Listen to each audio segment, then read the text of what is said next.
மல்கியாவின் தீர்க்கதரிசன புஸ்தகம் 4வது அதிகாரம் 5வது வசனம் 6வது வசனம். இதோ கர்த்தருடைய பெரிதும் பயங்கரமுமான நாள் வருகிறதற்கு முன்னே நான் உங்களிடத்திற்கு எலியா தீர்க்கதரிசியை அனுப்புகிறேன். நான் வந்து பூமியை சங்காரத்தால் அடிக்காதபடிக்கு அவன் பிதாக்களுடைய இருதயத்தை பிள்ளைகளிடத்திற்கும் பிள்ளைகளுடைய இருதயத்தை அவர்கள் பிதாக்களிடத்திற்கும் திருப்புவான். அல்லேலூயா. இங்கே கர்த்தருடைய வார்த்தை இப்படியாக சொல்லுது, பெரிதும் பயங்கரமான நாள் வருகிறதற்கு முன்னே நான் உங்களிடத்திற்கு எலியா தீர்க்கதரிசியை அனுப்புகிறேன்.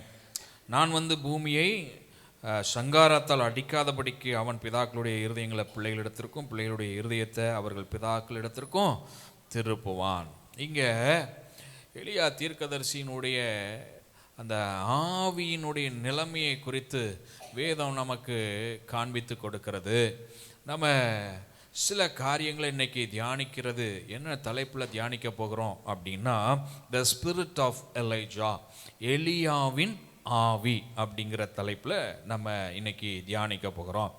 எலியா யார் அப்படின்னா, வேதம் அவரை குறித்து சொல்லும்போது திஸ்பியனாகிய எலியா அப்படின்னு சொல்லியிருக்கு. எலைஜா த திஸ்பைட் அப்படின்னு சொல்லியிருக்கு. மற்றபடி எலியாவை குறித்து பெரிதாக நமக்கு ஒன்றும் இல்லை. இஸ்ரவேலிலே ஆகாப் ராஜாவினுடைய காலத்தில் இருந்ததான ஒரு பிரதானமான தீர்க்கதரிசி, இவர் கர்த்தருக்காக செயல்பட்டவர் என்பதை நாம் 1 ராஜாக்களின் புஸ்தகத்தை வாசிக்கும் போது அறிந்து கொள்ள முடிகிறது. இந்த எலியா தீர்க்கதரிசியினுடைய ஸ்பிரிட் இருக்கு பாருங்க, அந்த ஆவி இருக்கு பாருங்க, அது இன்னைக்கு ஆண்டுடைய பிள்ளைகளாகிய நம்ம ஒவ்வொருவருக்கும் தேவை. அல்லேலூயா. அதனால தான் நம்ம பாடலாய் பாடினோம், எலியாவின் தேவனே இறங்கிடும் நேரமே. இது எலியாவின் தேவன் இறங்குகிறதான நேரம். எலியாவுக்குள்ளே இருந்ததான அந்த ஸ்பிரிட்டை நமக்குள்ளேயும் இருந்து கிரியை செய்யும் போது பெரிய காரியங்களை நம்ம வாழ்க்கையில் நம்ம கர்த்தருக்காக செய்ய முடியும். நம்ம வாழ்க்கையில் கர்த்தர் நமக்காக பெரிய காரியங்களை செய்வார். அல்லேலூயா. கடந்த வாரத்தில் நம்ம தியானிக்கும் போது இப்படியாக தியானித்தோம், ஆகாபினுடைய ரதங்களையும் தாண்டி முன்னாக எலியா ஓடினான் என்று வேதம் சொல்லுது. அப்போ யோசிச்சு பாருங்க, சேரியட் ஆஃப் ஆகாப், ஆகாபின் ரதங்கள் அது எத்தனை வேகம் நிறைந்தது. அது பல கிலோமீட்டர் வேகத்தில் என்ன செய்யும், போகும். அடி தூசியெல்லாம் பறக்குமா. ஒரு சேரியட் அடி போனால் புழுதியை கிளப்பி தூசியெல்லாம் பறக்கடித்து அந்த இடத்தையே அதிர பண்ணி அவ்வளோ வேகமாக பல கிலோமீட்டர் வேகத்தில் போகக்கூடியதான் அந்த ராஜாக்கள் பயன்படுத்தியதான சேரியட். குறிப்பாக ஆகாப் ராஜா மாதிரியான பெரிய ராஜாக்கள் பயன்படுத்திய சேரியட்டினுடைய தன்மை அப்படித்தான் அந்த ரதங்கள் எல்லாம் இருக்கும். அந்த ரதத்தை தாண்டி எலியா என்ன செஞ்சிருக்கிறாரு, ஓடி இருக்கிறார். இப்போ நான் நம்புகிறேன், நான் தியானித்த வரைக்கும், அறிந்து கொண்ட வரைக்கும், நான் தெரிந்து கொண்ட வரைக்கும், அப்படி முன்னாக ஓடுவதற்கு எலியாவை நிரப்பியது ஒரு உன்னதமான பலன், ஒரு தேவ பலன் தான் அப்படி முன்னாக ஓடுவதற்கு எலியாவுக்கு உதவி செய்தது. அல்லேலூயா. அப்போ இன்றைக்கி நம்ம வாழ்க்கையில் கூட முன்னோக்கி ஓடுவதற்கு நாம் இன்னும் அதிகமாய் இன்னும் வேகமாய் கர்த்தருக்கென்று செயல்படுவதற்கு ஒரு எலியாவின் ஆவி நம்மளையும் நிரப்புமானால், அந்த எலியாவை நிரப்பினதான தேவ வல்லமை நம்மளையும் நிரப்புமானால் நாமும் கர்த்தருக்காக எழும்பி பிரகாசிக்க முடியும். அல்லேலூயா. எத்தனை பேர் ஆமென் சொல்கிறீங்க? அல்லேலூயா, அல்லேலூயா. அப்போ இந்த எலியாவின் ஆவி எப்படிப்பட்டது என்பதை நம்ம இன்னைக்கு புரிந்து கொள்வோமானால், அதுபோல நம்ம செயல்படுவதற்கு, நமக்குள் இருந்து கிரியைகள் நடப்பிக்கப்படுவதற்கு கர்த்தர் நமக்கு உதவி செய்வார். அதனாலே நாமும் ஆசீர்வதிக்கப்பட முடியும். இன்னைக்கு ஒரு 4 காரியங்களை மிக வேகமாய் உங்களுக்கு நான் காண்பித்து கொடுக்க விரும்புகிறேன். The spirit of Elijah is என்ன? எலியாவின் ஆவினா அது என்ன, எப்படிப்பட்ட காரியங்கள் எலியாவின் ஆவி வெளிப்படுத்தியது அப்படிங்கிறதெல்லாம் இன்னைக்கு என்ன செய்ய போகிறோம், தெரிந்து கொள்ள போகிறோம். நிறைய காரியங்கள் உண்டு, ஆனாலும் குறிப்பாக ஒரு 4 காரியங்களை உங்களுக்கு நான் காண்பித்து கொடுத்து ஜெபத்தில் நடத்த விரும்புகிறேன். முதலாவது 1 ராஜாக்கள் 18வது அதிகாரம் 21வது வசனம். அப்பொழுது எலியா சகல ஜனத்தண்டைக்கும் வந்து சகல ஜனத்தண்டைக்கும் வந்து நீங்கள் எந்த மட்டும் இரண்டு நினைவுகளால் குந்தி குந்தி நடப்பீர்கள். நீங்கள் எந்த மட்டும் இரண்டு நினைவுகளால் குந்தி குந்தி நடப்பீர்கள். கர்த்தர் தெய்வமானால் கர்த்தர் தெய்வமானால் அவரை பின்பற்றுங்கள். அவரை பின்பற்றுங்கள். பாகால் தெய்வமானால் பாகால் தெய்வமானால் அவனை பின்பற்றுங்கள் என்றால் அவனை பின்பற்றுங்கள் என்றான். ஜனங்கள் பிரதியுத்தரமாக அவனுக்கு ஒன்றும் சொல்லவில்லை. இந்த வசனத்தை நம்ம வாசிக்கும் போது ஒன்றை புரிந்து கொள்ள முடிகிறது. எலியாவுக்கு எதிர்ப்புகள் பெருகி இருந்த காலத்தில், எலியா கூட இருந்த தீர்க்கதரிசிகளெல்லாம் ஏசேபேல் கொன்று போட்டதான காலத்தில், எலியா தீர்க்கதரிசி பலவிதமான போராட்டங்களை பிரச்சனைகளை சந்திக்கிறதான சூழல்ல தான் இந்த வார்த்தையை எலியா என்ன செய்கிறாரு, சொல்றாரு. சுமூகமான சூழல், சாதகமான சூழல் இருக்கும்போது இந்த வார்த்தையை சொல்லல. சாதகமற்ற சூழல் இருக்கு, இவருக்கே உயிருக்கு ஆபத்து இருக்கு. அது மாதிரி ஒரு நெருக்கடியான சூழல்ல எலியா அந்த வார்த்தையை சொல்றாரு. நீங்க எந்த மட்டும் இரண்டு நினைவுகளால் குந்தி குந்தி நடப்பீர்கள் அப்படின்னு சொல்லிட்டு சொல்றாரு. யெகோவா தேவனானால் அவரை பின்பற்றுங்கள், பாகால் தெய்வமானால் அவனை பின்பற்றுங்கள் அப்படின்னு சொல்றாரு. இன்னைக்கு ஆவியானவர் நம்ம கூட பேசுறாருங்க. எலியாவை போல தைரியமுடையவர்களாய் மாற வேண்டாம். நமக்குள்ள ஒரு துணிச்சலின் ஆவியினால கர்த்தர் நம்மளை நிரப்ப விரும்புகிறார். எத்தனை பேருக்கு அப்படி ஒரு ஆவியை நிரப்பணுங்கிற ஆசை இருக்கு? அல்லேலூயா, அல்லேலூயா. ஆமாம், எலியா பாருங்க, பாகாலுடைய தீர்க்கதரிசிகள் 450 பேர் இருக்கிறாங்க. ஆனால் எலியா மட்டும் ஏன் சொல்றாரு, நான் ஒருவன் மாத்திரம், தனித்து விடப்பட்ட ஆள். ஆனால் தனித்து விடப்பட்ட ஆள் தான் சொல்லுது, எந்த மட்டும் இரண்டு நினைவுகளால் குந்தி குந்தி நடப்பீர்கள் ஒரு சவாலை வைக்குது. நம்மளா இருந்தால் அப்படி பேசுவோமா? ஏன்னா 450 பேர் ஏற்கனவே என்ன செஞ்சுட்டு இருக்கிறான், இருந்துகிட்டு இருக்கிறான். 450 பேர் பாகாலின் தீர்க்கதரிசிகள் இருக்கிற இடத்துல போயிட்டு தனியாளாக நின்றுக்கிட்டு, பாகால் தெய்வம்னா பாகால்கிட்ட போ, யெகோவா தெய்வம்னா இங்கிட்டு வான்னு கூப்பிட்டுக்கிட்டு இருந்தா என்ன செய்வான்? அடிச்சு போடுவான்ல. நம்ம அப்படி தானே யோசிப்போம்.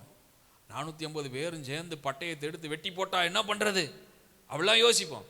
ஆனால் எலியா அதை பற்றியெல்லாம் கவலையப்படலை. அவருக்குள்ளே ஒரு தைரியம் இருந்தது, அவருக்குள்ள ஒரு போல்ட்னஸ் இருந்தது. துணிச்சலாக கேட்குறாரு, சவால் விடுகிறார். பாகால் தெய்வம்னா பாகால்கிட்ட ஓடிரு, யெகோவா தெய்வம்னா யெகோவா தேவன்கிட்ட வந்துரு. அல்லேலூயா, அல்லேலூயா. இன்னைக்கு அப்படிப்பட்ட துணிச்சலை தேவன் நம்மிடத்துல எதிர்பார்க்கிறார். குறிப்பா அப்படிப்பட்ட துணிச்சலை கர்த்தர் நம்முடைய கிறிஸ்தவ வாழ்க்கையில எதிர்பார்க்கிறார். எத்தனை பேர் ஆமேன் சொல்றீங்க? அல்லேலூயா. இந்த துணிச்சல் கிறிஸ்தவர்களாக இருந்து நாம பேசுறதுல நமக்கு வேணும். ஆமென். ஸ்பீக் த ட்ரூத். துணிச்சலா பேசுங்க. Show that you are truthfulness. நீங்க ரொம்ப உண்மையான ஆளுங்கிறத தைரியம் என்ன செய்யுங்க, காட்டுங்க. நீங்க நீங்க உண்மையான ஆளுன்னு காண்பிக்கும் போது எதிர்ப்புகள் வரும். சிலர் நம்மளை அப்படி இப்படின்னு நினைப்பாங்க, இப்படி எல்லாம் நமக்கு தோணும் தான். பட் ஸ்டில் அதுக்கு ஒரு தைரியம் வேண்டும். அல்லேலூயா. நான் கர்த்தரை சேவிக்கிற ஆளு, அது தைரியமா சொல்லுங்க. எத்தனை பேர் ஆமென் சொல்றீங்க? நான் சர்ச்சுக்கு போற ஆளு, நான் இயேசுவை ஆராதிக்கிற ஆளு, நான் இயேசுவின் பிள்ளை சொல்லணும் தைரியமா. ஆமென். This is the spirit of Elijah. இதுதான் எலியாவினுடைய ஆவி. இன்னைக்கு சபைக்கும் சபையின் மக்களுக்கும் இது மாதிரியான ஆவியை தேவன் கொடுக்க விரும்புகிறார். நம்மிடத்தில் அதை எதிர்பார்க்கிறார். உண்மைக்காக நில்லுங்கள், கர்த்தருக்காக நில்லுங்க. நீங்க எப்படிப்பட்ட சூழல்ல இருந்தாலும் உண்மைக்காக துணிச்சலோடு நின்று பாருங்க, கர்த்தர் உங்களை ஆசீர்வதிப்பார். அல்லேலூயா, அல்லேலூயா. இரண்டாவது, the spirit of Elijah is a spirit of prayer. யாக்கோபு எழுதியதான நிருபம் 5வது அதிகாரம் 17 - 18 வரைக்கும். எலியா என்பவன் நம்மை போல பாடுள்ள மனுஷனாயிருந்தும் மழை பெய்யாதபடிக்கு கருத்தாய் ஜெபம் பண்ணினான். அப்பொழுது 3 வருஷமும் 6 மாதமும் பூமியின் மேல் மழை பெய்யவில்லை. மறுபடியும் ஜெபம் பண்ணினான். அப்பொழுது வானம் மழையை பொழிந்தது, பூமி தன் பலனை தந்தது. மழை பெய்யக்கூடாதுங்கிறது கொஞ்சம் பண்றாரு, மழை பெய்யணுங்கிறது கொஞ்சம் பண்றாரு. எவ்வளவு ஆச்சரியமான காரியம். மழைங்கிறது அது சாதாரணது அல்ல, அது அது அது தேவனால் செய்யப்படுகிற ஒன்று. மழை பெய்யக்கூடாது அப்படின்னு ஜெபம் பண்ணி நிறுத்திட்டார். இதுக்கும் பாருங்க, இந்த துபாய் கவர்மெண்ட்டு போன வருஷம் இடையில கிளவுட் சீடிங் பண்ணிட்டாங்க. கிளவுட் சீடிங் பண்ணால் அது ஓவர் கிளவுட் சீடிங்காக மாறிடுச்சு. அதனால துபாயே என்ன ஆயிடுச்சு, வெள்ளக்காடா போயிடுச்சு. இப்போ ஓவர் கிளவுட் சீடிங்கில் நிறைய மழை பெய்த உடனே அந்த மழையை நிறுத்துறதுக்கு என்னென்னமோ முயற்சி பண்ணி பார்க்குறாங்க. மழை என்ன செய்ய முடியல, நிறுத்த முடியல. அது கொட்டி தீர்த்து துபாயவே நாசக்காடாக்கிருச்சு, ஃபுல்லாக வெள்ளம். அப்போ மழையை வர வைப்பதற்கு கிளவுட் சீடிங் பண்ண தெரிஞ்ச ஆளுக்கு மழையை நிற்க வைப்பதற்கு தெரியலை. ஆனால் நம்ம எலியா தீர்க்கதரிசிக்கு தெரிஞ்சிருந்தது, மழையை என்னால் வரவும் வைக்க முடியும், மழையை பெய்யக்கூடாதபடிக்கு நிற்கவும் வைக்க முடியும். காரணம், ஜெபம் அத்தனை வல்லமையுடையது. அல்லேலூயா, அல்லேலூயா. அப்போ இன்னைக்கு அப்படிப்பட்டதான ஸ்பிரிட் ஆஃப் ப்ரேயர் தேவன் நம்மிடத்தில் எதிர்பார்க்கிறார். அப்படிப்பட்ட ஒரு ஜெப ஆவியை தேவன் நம்மிடத்தில் எதிர்பார்க்கிறார்.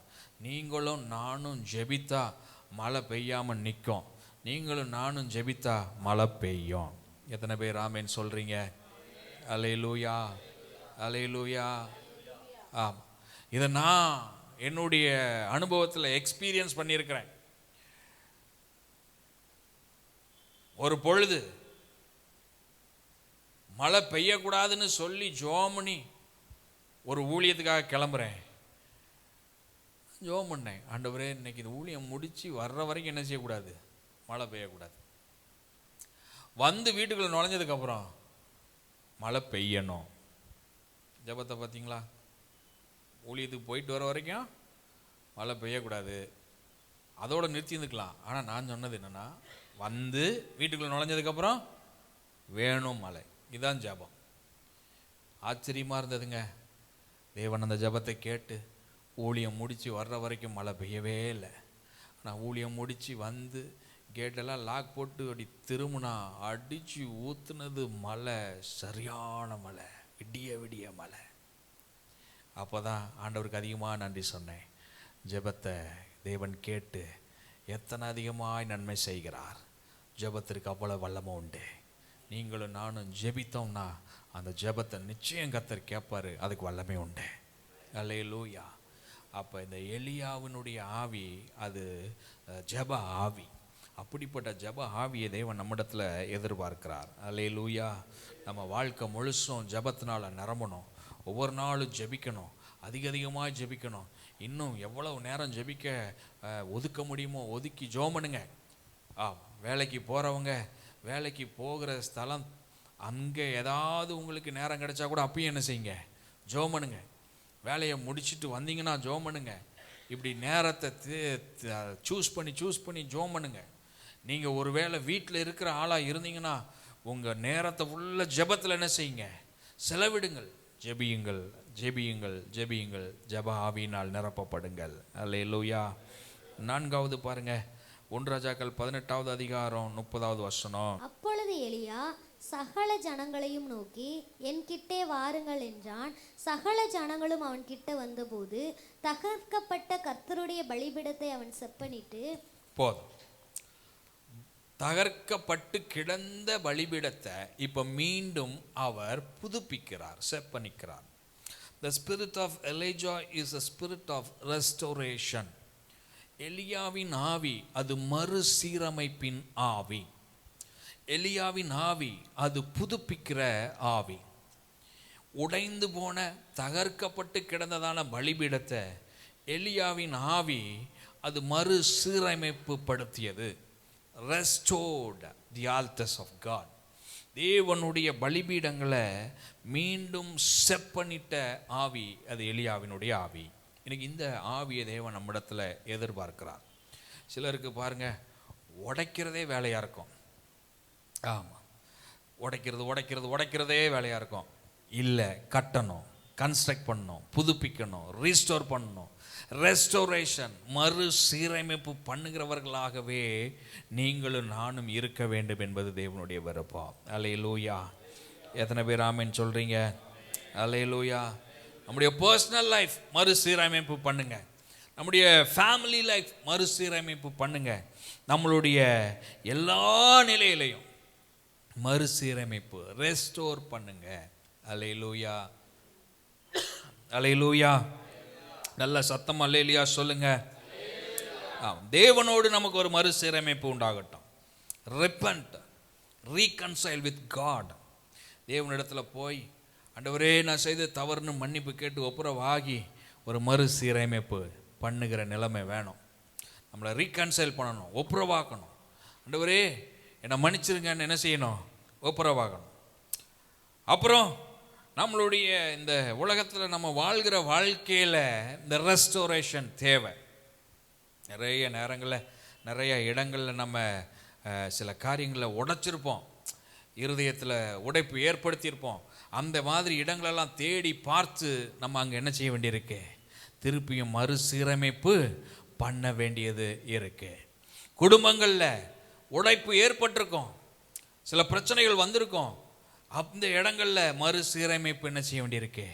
பண்ண வேண்டியது இருக்கு. இது எலியாவின் ஆவி. அல்லேலூயா.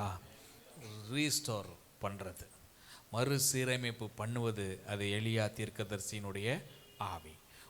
ஆமென். நான்காவது கடைசியாக ஒரு காரியத்தை சொல்லி ஜெபத்தில் நடத்த விரும்புகிறேன். லூக்கா 1:17 நம்ம வாசிப்போமானால், பிதாக்களுடைய இருதயங்களை பிள்ளைகளிடத்திற்கும் கீழ்ப்படியாதவர்களை நீதிமான்களுடைய ஞானத்திற்கும் திருப்பி உத்தமமான ஜனத்தை கர்த்தருக்கு ஆயத்தப்படுத்தும்படியாக அவன் எலியாவின் ஆவியும் பலமும் உடையவனாய் அவருக்கு முன்னே நடப்பான் என்றான். இங்கே யோவான் ஸ்நானகனை குறித்து சொல்லியிருக்கு. சொல்லும்போது அந்த யோவான் ஸ்நானகன் எலியாவின் ஆவியும் பலமும் உடையவனாய் இருப்பான் அப்படின்னு சொல்லியிருக்கு. அப்போ இங்கே அந்த யோவான் ஸ்நானகன் என்ன செய்வார் அப்படிங்கிறதையும் சொல்லியிருக்கு. அது என்னன்னா, he will make a way for the Lord.